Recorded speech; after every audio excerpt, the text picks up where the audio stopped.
What's up, YouTube? Kristo here, and I've got another review for you. Number 5 in my top 10 niche spring fragrances for 2016. Today, going to be looking at Diptyque's Insensées. Difficult one to say there. This is a limited edition from 2014, actually, and it has been confirmed by Diptyque. I actually emailed them asking about this in preparation for the review. Whether this had been limited edition or discontinued, and they did say, in fact, it was a yearly limited edition. So 2015 saw the release of Insensées Jasmine, so presumably this year for this spring or summer we'll have a new release.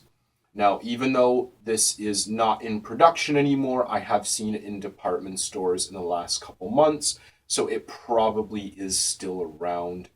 I'll talk about that a little bit later with pricing and whatnot, though. Notes for this one. This is meant to be a mimosa-based fragrance, and even though the original name of this is just Insensées, with the release of Jasmine in 2015, this has kind of become known as Insensées Mimosa.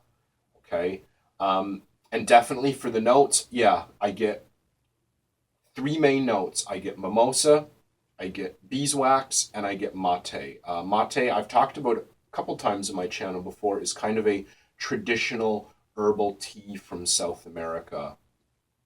Now, the thing that I love about this is yellow florals, especially mimosa, can often be quite sour and bitter, but the beeswax mutes it or kind of dulls it just perfectly. So you can kind of smell the mimosa, but it's not like I would normally think a mimosa note would smell like. Now, what does this fragrance remind me of? This reminds me of a crazy experiment with like herbal or vegan tea or something like that. Imagine someone's making their mate, this traditional South American drink, and then they start putting in like leaves and twigs and flower petals and things like that. And then the end result ends up being something that's really sharp and sour. So what they do is they pour in some beeswax, and that kind of tones everything down and mellows it out and makes it just kind of nice and soft and dull, as strange as that sounds. I mean dull as in not sharp, rather than dull as in boring. I find this to be just so unique. I have truly never smelled anything quite like this, both in perfume and in the natural world. My grandfather, when I was really young, used to keep bees, and I don't know why, but I always have this strange association of bees and spring and summertime. So when I smelled this for the first time, like right when it first came out, I was given free samples by the sales assistant, even before the bottles had even come into the boutique. And I just sprayed, and I was like, wow, I love the beeswax in there so much. And it's just always really stood out to me ever since then. Now, in terms of performance for this one of my problems with this, it is an EDP standard. There's only one size, one concentration for this, 100 ml EDP. Now, for an EDP, it isn't the strongest I've ever smelled, not even close. I only get about 6 hours, maybe 7 or 8, and that's kind of pushing it. And at 7 or 8 hours, it's like so faint, so close to the skin, I don't even really consider it projection anymore. And yeah, the projection, very minimal. It's just kind of hovers around you, which isn't always a bad thing, but for people that want that performance for a more expensive niche fragrance, yeah, that could be a concern for some people. In terms of season, yeah, totally springtime. Like I mentioned, just like my connection with beeswax, it's just strangely a note or a smell that I always associate with springtime, and you don't really get such a clear beeswax note like I do in here. Like, I've really never smelled a beeswax note that smells as authentic as well as so prominent as this one does. It's just so fascinating, so interesting to me. Gender for this one, I always like to play the fence, and I like to say everything's unisex unless it really jumps feminine or masculine, and to me, this is totally unisex. There are a lot of florals listed in the note breakdown in this. Other than the mimosa, there's rose, violet, heliotrope. But to me, all I really get are kind of the muted yellow florals, and that's kind of it. But to me, this is straight up and down unisex. That said, it is quite strange and different and unique, so it doesn't necessarily mean everyone will like it. Definitely something to test before you buy. I always advocate that though. Now, pricing and packaging, I don't usually get into packaging, but because the packaging on this is quite different for a standard Diptyque fragrance, I will mention it. Pricing first though, like I mentioned, this isn't technically in production anymore, so it is going to be a bit harder to find. It was available on Lucky Scent up until a couple months ago, maybe December, January. I remember seeing it on there, but it is no longer available.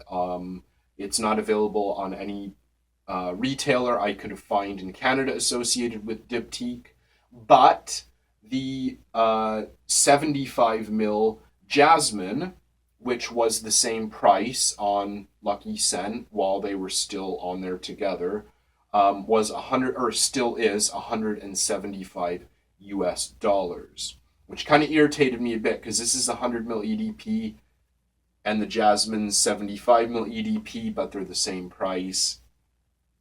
But yeah, anyways, in Canada, Holt Renfrew do sell the Jasmine. It is on their website listed at $240, which is actually considerably more than the US price, considering you can get free shipping to Canada with Lucky Scent. Often the Canadian prices will be a little bit cheaper, often even after you figure in tax and stuff like that. But in terms of this one, it's definitely out there, but you're just going to have to do some searching is all. Okay, packaging here. Now, I like the box. The box is different. It's kind of a different style than you'd normally get from Diptyque. I'll show this a bit closer on my crappy camera. So you get kind of a sleeve with the little hole there that has the 34 symbol that stands out from the box. Just kind of like nice leaves, black, gold, silver, white. Looks nice. Typical packaging. Now, the thing that makes this really stand out, though, is this bottle. Now, I'm going to show you this bottle here. This does look really nice. It's got really nice kind of leaf design in here, like curled palm leaf or something, or ivy or fern, which looks really nice. But the thing that I really hate about this is this stupid bulb atomizer that you cannot change. You cannot turn this into a splash. You cannot turn it into a standard push sprayer. You can only use this bulb atomizer. All you do, you just turn it to open it up, and then you spray it. Okay, now the thing with this, when it sprays, you get minimal amounts of perfume coming out. So if I just want to put on like what I would consider a standard wearing, like a normal 3 to 4 sprays on a regular Diptyque or whatever perfume, I have to do about 10 or 15 sprays with this because it's just so minimal. Now, it might sound like, oh, how stressful is that having to pump 15 times? But it's more just the principle that to make it look kind of fancy and classic, you end up having to put more effort in, and it is kind of annoying because you have to prime it every time as well, and you get this annoying whistling sound like that whistling woodchuck or whatever that was from the cartoons when I was little. It just reminds me of him. But yeah, I don't know, it's just really annoying in the fact that you cannot change it out. You have to use the standard bulb atomizer. I actually remember when I was in Holt Renfrew in Toronto, like the higher end department store, and I wanted to try this. It was before I bought my bottle, And I was sitting there spraying and spraying and spraying and spraying. He's like, "Oh yeah, it's broken. I'm sorry. It's stopped working. We don't have any more testers because it's a limited edition." It's like, so there's like 90 mil of this beautiful rare juice stuck in this bottle forever. I don't know what happened to the bottle, if they chucked it or something. I haven't been in since then, but you kind of get my drift with it. So, positives for this one, if you want something unique, if you like what Diptyque do in the kind of really natural, fresh, clean smelling fragrances, but want something a bit different, exactly like me, this is really great to check out. I highly recommend it. There's some really great fragrances from Diptyque, but none of them really stand out to me in their genres, even though they are really good and nice and transparent and linear, which I like. Very few of them to me are bottle worthy, which is why the only Diptyques I own are this and Homage, which again is very un-Diptyque-esque like. If you want something unique, rare, if you're a rare bottle collector, totally something you need to get a hold of. And I even, I love the bottle, but the bulb atomizer, I could totally live without it. Negatives for this one, well, yeah, I'll just start with the bulb atomizer. It's annoying, and I am actually kind of worried what to do if mine breaks, because I can't imagine they're going to replace it. They probably can't replace it.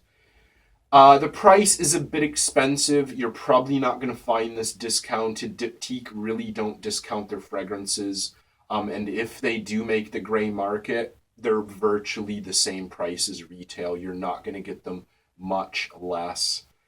And for some people, 100 mil at $1.75 per mil US is kind of a lot of money. And I understand, for kind of new niche followers or people new to the niche world, it is kind of a lot of money.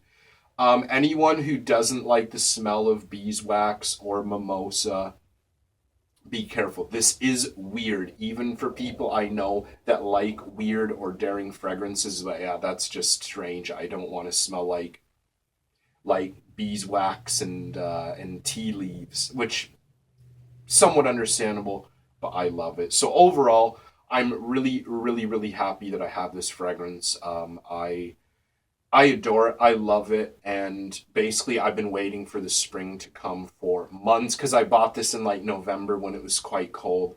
So this one has been getting a lot of wear from me and will be getting a lot in the next couple of months. So turn it over to you now. Have you tried this? What do you think of it? What about the Jasmine from 2015? I'd love to hear your thoughts because this isn't really a fragrance that's talked about much, even for a more mainstream niche house like Diptyque, Philosophos, Tamdao, usually what everyone's talking about from this house. So I'd love to hear your thoughts. Like it, hate it, think it's weird, whatever. So thanks so much for watching, everyone, and I'll see you with my next review again soon.